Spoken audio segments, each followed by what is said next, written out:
मैं हूं सुरभि सिंह। स्वागत है आपका हमारे चैनल नेक्स्ट 9 लाइव पर। जैसा कि आप सब जानते हैं कि सिद्धार्थ शुक्ला अब हमारे बीच नहीं है, लेकिन सिद्धार्थ शुक्ला को लेकर अब तक कई ऐसे खुलासे हो चुके हैं जो हम सबको हैरान कर चुके हैं। फिलहाल एक और खुलासा सिद्धार्थ शुक्ला को लेकर हुआ है कि सिद्धार्थ शुक्ला 2 साल तक रिहैब सेंटर में रहे थे। जी हाँ, रिहैब सेंटर में इसीलिए क्योंकि उन्हें नशे की काफ़ी ज़्यादा लत हो गई थी। जी हाँ, उनके नशे की लत से उनके परिवार वाले काफ़ी ज़्यादा परेशान हो गए थे, जिसकी वजह से उन्हें रिहैब सेंटर भेजना पड़ा था। इस बात में कितनी सच्चाई है, इसके बारे में जब सिद्धार्थ शुक्ला से सवाल किया गया तो सिद्धार्थ शुक्ला ने इस पर कोई जवाब ना देते हुए इसे बकवास बताया। यहाँ तक कि जब आपकी अदालत में भी उनसे ये सवाल पूछा गया, जब उनसे पूछा गया, रजत शर्मा ने उनसे पूछा कि क्या ऐसा हुआ था, क्या आप रिहैब सेंटर में थे, तो उन्होंने इस बात को बकवास बताया। लेकिन खबरें ऐसी थी कि 2 साल तक सिद्धार्थ शुक्ला को रिहैब सेंटर में रहना पड़ा था क्योंकि उनके नशे की लत काफ़ी ज़्यादा हो गई थी। इसके बाद रफ ड्राइविंग की वजह से उन्हें गिरफ्तार भी किया गया था, लेकिन जमानत जल्द दे दी गई थी। तो काफ़ी सारे कंट्रोवर्सी से पहले भी सिद्धार्थ शुक्ला घिर चुके हैं। रिहैब सेंटर की बात अब सामने आई है कि नशे की लत की वजह से सिद्धार्थ शुक्ला को रिहैब सेंटर में रहना पड़ा था। अब निधन के बाद उनके काफ़ी सारी चीज़ें सामने आ रही है। ये बड़ी चीज़ सामने आई है, इसमें कितनी सच्चाई है इसके बारे में हम आपसे बात करेंगे, लेकिन यहाँ नहीं, आगे इस रिपोर्ट में। टीवी इंडस्ट्री के पॉपुलर एक्टर सिद्धार्थ शुक्ला अब इस दुनिया में नहीं रहे।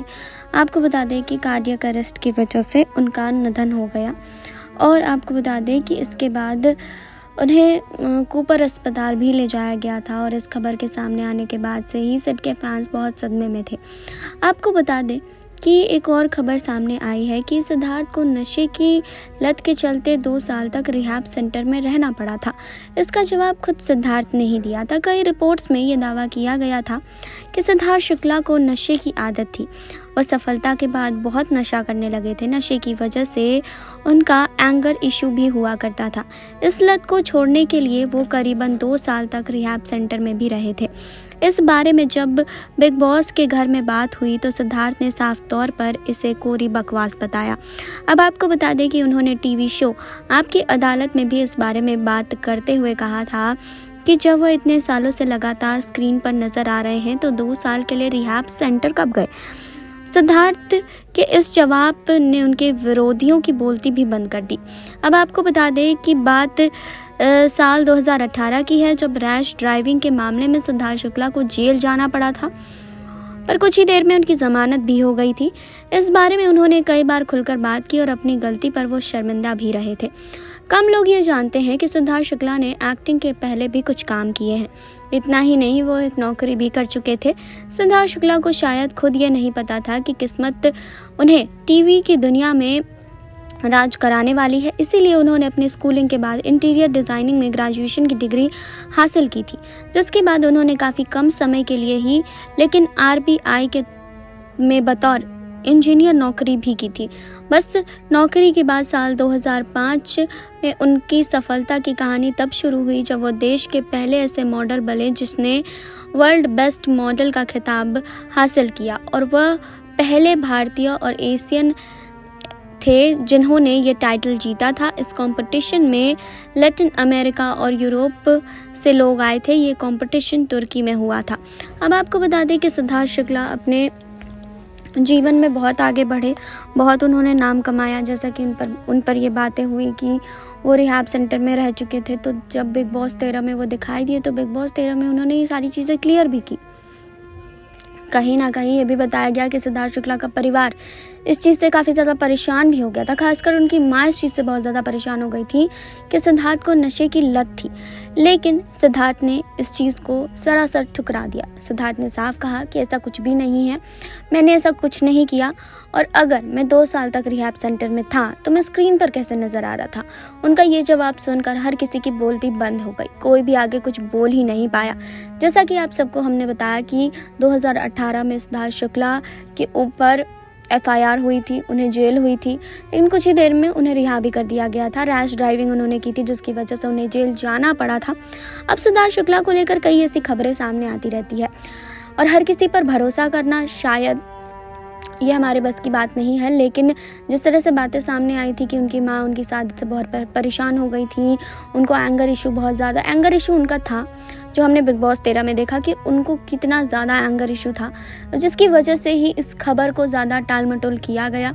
इस खबर में ये बताया गया कि किस तरीके से सिद्धार्थ शुक्ला नशे की लत में धुत हो गए थे और उन्हें रिहैब सेंटर में रहना पड़ा था, लेकिन इस बात में कोई सच्चाई नहीं है। रिपोर्ट से कहती है कि ऐसा हुआ था, लेकिन सिद्धार्थ शुक्ला ने इस बात से साफ इनकार किया था। सिद्धार्थ शुक्ला ने साफ कहा था कि मैंने ऐसा कुछ किया ही नहीं है। अगर मैं 2 साल तक रिहैब सेंटर में था तो मैं स्क्रीन पर कैसे नज़र आ रहा था। जी हाँ, ये सारी बातें खुद सिद्धार्थ शुक्ला ने बिग बॉस 13 में क्लियर करी। बिग बॉस 13 में उनका सफ़र बहुत अच्छा रहा। बिग बॉस 13 के वो विनर भी रहे। उन्होंने कभी भी ये नहीं सोचा होगा कि बिग बॉस 13 के बाद उन्हें वो मुकाम मिलेगा जो शायद ही किसी को मिलता है। 2 साल के अंदर अंदर सिद्धार्थ शुक्ला की पॉपुलैरिटी इतनी ज़्यादा बढ़ी कि लोग उन्हें काफ़ी ज़्यादा पसंद करने लगे। सिर्फ उन्हें ही नहीं, उनको और शहनाज गिल को सबसे ज़्यादा पसंद किया गया। आज शहनाज गिल बहुत ज़्यादा सदमे में है, क्योंकि आपको बता दें कि सिद्धार्थ शुक्ला और उनकी शादी भी होने वाली थी दिसंबर में, लेकिन अब ये दोनों अलग हो गए। आपको बता दें कि सिद्धार्थ और शहनाज की जोड़ी को सिडनाज नाम दिया गया। आज भी सिडनाज की जोड़ी को काफ़ी ज़्यादा पसंद किया जाता है। आपको बता दें कि सिद्धार्थ को लेकर जो ये खबरें आई, उससे कहीं ना कहीं उनके परिवार वाले भी आहत हुए होंगे कि सिद्धार्थ को लेकर ऐसी खबरें आ रही हैं। लेकिन आपको बता दें कि सिद्धार्थ ने इन सब चीज़ों को खुद क्लियर किया था। सिद्धार्थ ने खुद कहा था कि ऐसा कुछ भी नहीं है, मैं कोई रिहैब सेंटर नहीं गया था, ऐसी कोई भी बात नहीं हुई थी। अगर मैं रिहैब सेंटर गया होता तो फिर मैं आप लोगों के सामने कैसे होता, मैं स्क्रीन पर कैसे दिखाई देता। जी हाँ, नशे की बात को भी उन्होंने ठुकराया था। जहाँ तक बात है एंगर इशू का, तो एंगर इशू उन्हें था, जो हमने बिग बॉस 13 में भी देखा, लेकिन उसके बाद चीज़ें काफ़ी ज़्यादा नॉर्मल हो गई। आपने देखी अभी रिपोर्ट, आपने जाना कि 2 साल तक रिहैब सेंटर में रहने वाली बात पर सिद्धार्थ शुक्ला का क्या बयान था, सिद्धार्थ शुक्ला ने क्या कहा था। फिलहाल अब सिद्धार्थ शुक्ला हमारे बीच नहीं है। सिद्धार्थ शुक्ला की याद में लोगों के दिल ज़रूर टूट रहे हैं। लोग अब तक सदमे में हैं कि आखिर ऐसा क्या हो गया जो इतनी कम उम्र में सिद्धार्थ ने इस दुनिया को अलविदा कह दिया। शहनाज गिल तो अब तक सदमे में है। सिद्धार्थ की माँ ही शहनाज को संभाल भी रही हैं। जी हाँ, वो कोशिश कर रही हैं कि शहनाज इन सब चीज़ों से बाहर निकले और खुलकर वो बाहर आए, अपना काम वो आगे बढ़ाएं। लेकिन अभी तक शहनाज गिल काम पर नहीं लौटी हैं। तो आप इस पर क्या कहना चाहते हैं, कमेंट बॉक्स में आप हमें बता सकते हैं। जुड़े रहिए हमारे साथ, लाइक कीजिए, सब्सक्राइब कीजिए, बेल आइकन दबाना बिल्कुल ना भूलें।